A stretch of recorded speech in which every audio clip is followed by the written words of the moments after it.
She is not human. I saw her plaiting her own hair with her head on her laps.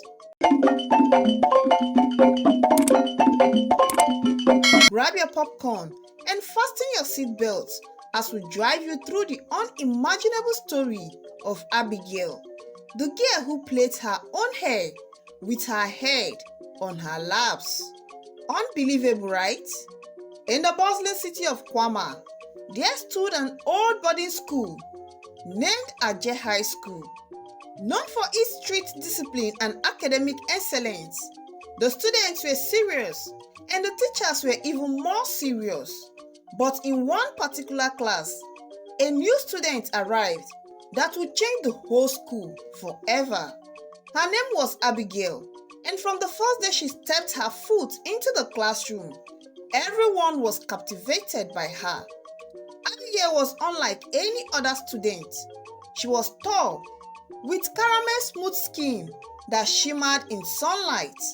Her large bright eyes seemed to glow with a wisdom that was above her young age. But what really caught everyone's attention was her hair. Abigail's hair was a thick, long braids, but these weren't ordinary braids. They were plaited in the most perfect and unique pattern anyone had ever seen. The way her hair was designed made her look like a queen from a long-lost dynasty. Everyone admired her, but no one ever saw her go to a salon. Nor did they ever see anyone touch her hair. How does she do it? The students would whisper to one another during break hours. Her braids are always perfect. Even the teachers were fascinated by Abigail. She was intelligent and always scored the highest mark in every subject. No matter how difficult the exam, Abigail passed with ease. In fact, her test scores were so perfect that the teachers began to suspect she had some special talent. Her classmates adored her, especially the girls who were constantly asking her for tips on how to style their hair. "Abigail, please teach me how to plait my hair like yours," said Maria, one of her friends. But Abigail would just smile mysteriously and say, "Maybe one day." Despite her quiet nature, Abigail was the center of attention wherever she went. Everyone loved her, but something about her felt different. There was a mystery surrounding her that no one could quite put their fingers on. As the school term continued, Abigail's fame grew. She seemed to know everything: mathematics, literature, history, and even science. Teachers marveled at her, often giving her special praises in class. Her classmates began to believe that she had magical powers. After all, no one could be that perfect in everything. One day, during a physics test, Vincent, a sharp but mischievous boy in the class, noticed something strange. He was seated behind Abigail and was trying to copy her answers without her notice when he saw something unusual. As she wrote, her pen seemed to move with lightning speed, faster than any human hand could manage. And what was even stranger was that her hand seemed to glow faintly, a light so dim that you would have to focus to see it. Vincent blinked and rubbed his eyes, unsure if he was imagining things. But when he looked again, the glow was gone. Still, it made him wonder, how did Abigail always know all the answers? Could she be using magic? After class, Vincent couldn't stop thinking about it. He gathered a few friends, including Maria, and shared his observation. "I think Abigail is using some kind of magic," Vincent said, drawing close so that no one else could hear him. Maria frowned. "That is ridiculous, Vincent. She is just really smart." "But have you ever seen her study?" "I mean really study," Vincent challenged. Maria thought for a moment. She had never seen Abigail in the library or with her books outside of class. But that didn't mean anything, did it? Some people were just naturally brilliant. I don't believe in all this magic nonsense, Maria said, though a small part of her wondered if Vincent was onto something. But Vincent wasn't the only one noticing strange things. Abigail never seemed to join the other girls when they went to salon to make their hair. Her hairstyle changed frequently, yet no one ever saw her getting her hair done. It was as if her hair magically styled itself overnight. Whispers began to spread through the school. Some say she was a witch, others say she was an ancient spirit in human form. But no one had any proof until the day everything changed. It was a cool, breezy afternoon. School had just ended, and most of the students had gone back to their hostels. Maria had forgotten her notebook in the classroom and rushed back to take it. But as she entered the classroom, she heard a strange sound coming from the far corner where Abigail usually sat. Curious, she quietly walked closer, careful not to make any noise. But what she saw made her heart stop. There, sitting in the corner, was Abigail. But something was terribly wrong. Abigail's head was removed from her neck and sitting on her lap. Her headless body was plaiting her own hair, weaving the braids into those perfect and unique patterns that everyone so admired. Her hands moved skillfully and quickly, as if they have done this 1,000 times before. Maria gasped, stepping back in horror, but she accidentally kicked over a desk, making a loud noise. Abigail's head snapped up, her eyes glowing with a bright, unnatural blue color. Before Abigail's head could look at Maria's direction, she ran out of the class, as fast as her legs could carry her. Abigail, feeling that someone had seen her, floated her head back onto her neck, reconnecting seamlessly. Maria stood frozen in place when she got to the hostel, her heart pounding in her chest. She couldn't believe what she had saw. Her roommates ran to her and was asking what the issue was, but Maria couldn't bring herself to say what she had seen. She tried to open her mouth to speak, but words refused to come out. Abigail, on the other hand, was still in the classroom, wondering who had seen her. Whosoever has seen me in this phone shouldn't have seen that, Abigail whispered to herself, her voice cold and hollow. Maria was still pondering on what she saw earlier. She still couldn't believe what she witnessed. Abigail wasn't human. She was something else, something terrifying. As you are enjoying this story, please don't forget to hit the subscription button below. Also like and share so that we can bring you more amazing stories. Hope you have done that. Okay, thanks for doing that. So let's get back to the story. The next morning, when Maria arrived in the classroom, she was still shaken by what she had seen. She couldn't keep the secret to herself any longer, so she told Vincent and a few other close friends what had happened. "She's not human," Maria whispered. "I saw her plaiting her own hair with her head on her laps." At first, her friends didn't believe her, but when Maria described the glowing eyes and the detached head in such clear details, they knew she wasn't lying. "We have to tell the teachers," Vincent said, his face pale with fear. "No," Maria protested. "What if she finds out? What if she does something to us?" She panicked. The group fell silent, unsure of what to do.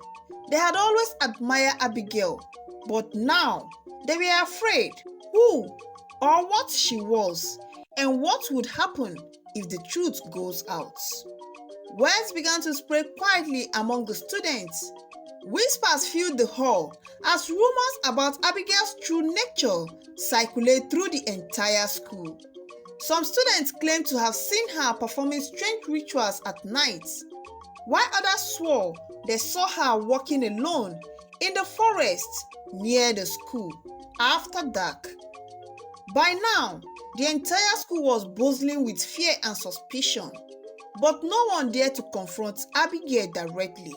She still carried herself with the same grace and elegancy as if she were unaware of the rumor. But the truth was that Abigail knew. She knew that someone had seen her in a compromised state when she was making her hair, but she had no idea who the person was. She could feel the stares, hear the whispered, and sense the growing fear in her classmates, and she wasn't happy about it. Finally, one day, Vincent, Maria, and a few other students decided they could no longer stay silent. They gathered in the schoolyard during lunch break and approached Abigail, their hearts pounding with fear. "Abigail," Vincent called out with a little bit of fear in his voice, "we know what you are." Abigail looked at them, her eyes cold and expressionless. "And what is that?" Maria stepped forward, her voice trembling. "We know you are not human. We know about the magic, about how you plait your hair, and how you get all your tests and exams questioned correctly without making any mistakes." The silence that followed was deafening. Other students, sensing the confrontation, gathered around, eager to hear what would happen next. The crowd gathered in a tight circle around Abigail, their whispers growing louder as they waited to hear her response. The tension in the air was thick, and the sun seemed to shine a little less brightly, as if it sensed the gravity of the moment. Abigail stood in the center, calm and composed, her eyes slowly scanning the faces of the students surrounding her. Her once admiring classmates now looked at her with suspicion, fear, and a hint of anger. She could feel their unease, but it did not bother her. She had been through this before, many times, in many different places. She had seen the fear in people's eyes before they even fully understood what she was. "You think you know who I am?" Abigail finally spoke, her voice calm but firm. "But you don't." The crowd was silent, holding their breath. Even Maria and Vincent, who had led the charge, were stunned by the calmness in her voice. "You think you have discovered something, right?" Abigail continued, taking a step forward. "You think because you have seen me doing something you don't understand, that I must be something evil, something unnatural? But tell me, what do you really know about me, aside from what you have seen?" Vincent, who had been the boldest before, now felt his courage fading away. He opened his mouth to speak, but couldn't find the words. Maria glanced nervously at him, unsure of what to do next. Abigail looked directly at Maria, her eyes piercing. "Maria, you saw something you weren't meant to see." "Yes." "I was plaiting my hair." "Yes." "My head was on my lap. But does that make me a monster?" Maria stammered. I don't know what it means, but it's not ordinary now." Abigail smiled faintly. A smile tingled with sadness. "What is normal? Is it normal that I am top of every class? Is it normal that I can plait my own hair without help? You admired me before, and now, because you saw something that scares you, you think I am a threat? That I am evil?" The crowd murmured. Abigail's words seemed to make sense, but the image of her headless body plaiting her own hair was too strange to ignore. "Tell us the truth, Abigail," Vincent finally said, his voice shaking. "Who are you?" Abigail paused for a moment, as if considering whether to reveal the truth or not. Her eyes flickered with something ancient, something deep and mysterious. "I am not like you," she admitted softly. I am I am more older than you can ever imagine. I have lived for centuries, maybe even more. I don't know how long anymore. I don't age, I don't grow old, and I don't die. I am immortal. Gasps rippled through the crowd. The idea of immortality was something out of stories and legends, not real life. But here was Abigail, standing in front of them, claiming to be something eternal, something beyond human understanding. I have lived in many towns, many cities, Abigail continued. I come, I learn, I live among people like you. But eventually, someone always discovers what I am, and then I have to leave. Her voice was tingled with sadness now, as if she had lived this cycle too many times. Why? Someone from the crowd asked. Why do you do this? Why do you live among us if you are not like us? I don't have a choice, Abigail replied, her voice barely above a whisper. I need to live among people. I need to learn, to grow, to feel alive. But I can never stay in one place for too long. Eventually, someone like Maria always finds out. And when they do, I must disappear. The crowd was turned into silence. Abigail's story sounded like something out of a world, a tale too fantastic to believe. But the sincerity in her voice made it very hard to doubt her. As the reality of Abigail's words sank in, the crowd began to murmur again. Some were still in disbelief, while others were starting to accept the strange truth of her existence. So, you are not here to harm us? A girl named Nkechi asked from the crowd, her voice trembling. Abigail shook her head slowly. No, I've never harmed anyone, and I never will. I only want to live quietly, learn the modern ways and move on when it is time. But how do we know that is true? Vincent asked, still not believing her. You said you are immortal. Who knows what you are capable of doing? Abigail's expression softened, and she stepped closer to Vincent. You have known me for months now, Vincent. Have I ever given you a reason to fear me? Vincent hesitated. It was true. Abigail had always been kind, quiet, and helpful. She had never shown any sign of aggression or violence, but the image of her headless body still haunted his mind. The tension in the crowd grew, and it was clear that not everyone was ready to accept Abigail's explanation, including the teachers. Whispers of fear and suspicion began to spread, and students began backing away, while others stood frozen, unsure of what to do. Sensing the growing hostility, Abigail knew that her time in Ajeh High School was coming to an end. She had been exposed, and soon the fear would turn to anger. It always did. I don't want to cause any trouble, Abigail said, her voice firm but sad.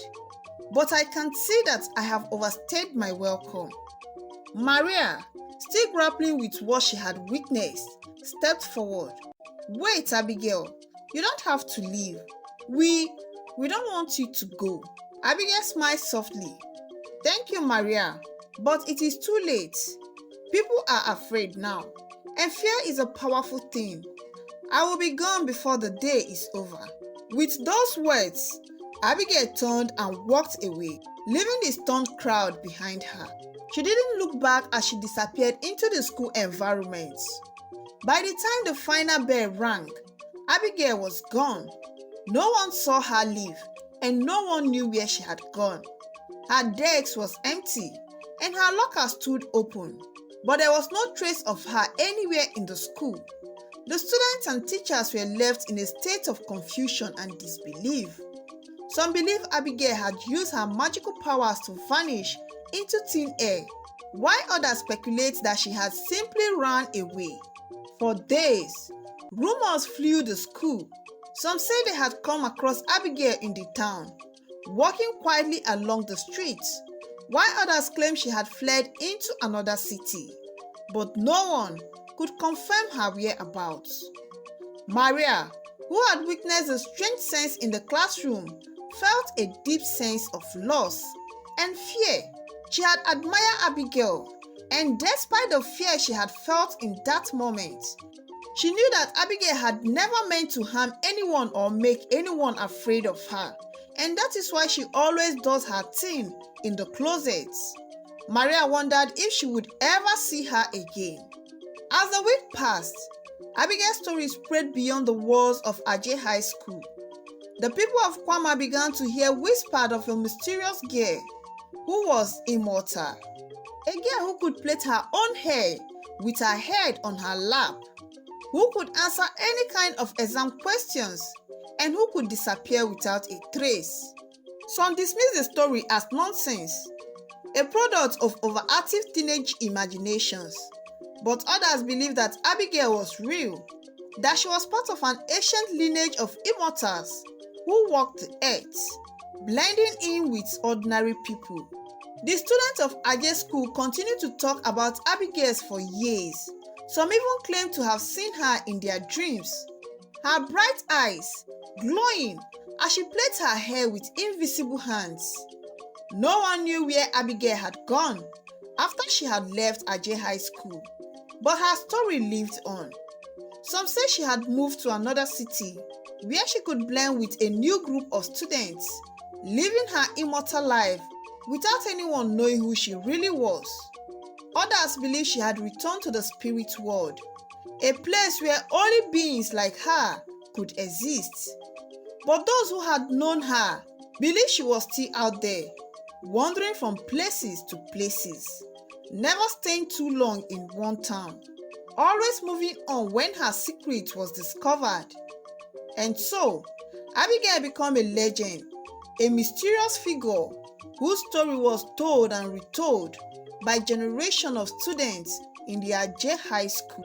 She was the girl with the magic hair, the immortal who could never die, and though she had disappeared from their lives, she was never truly forgotten.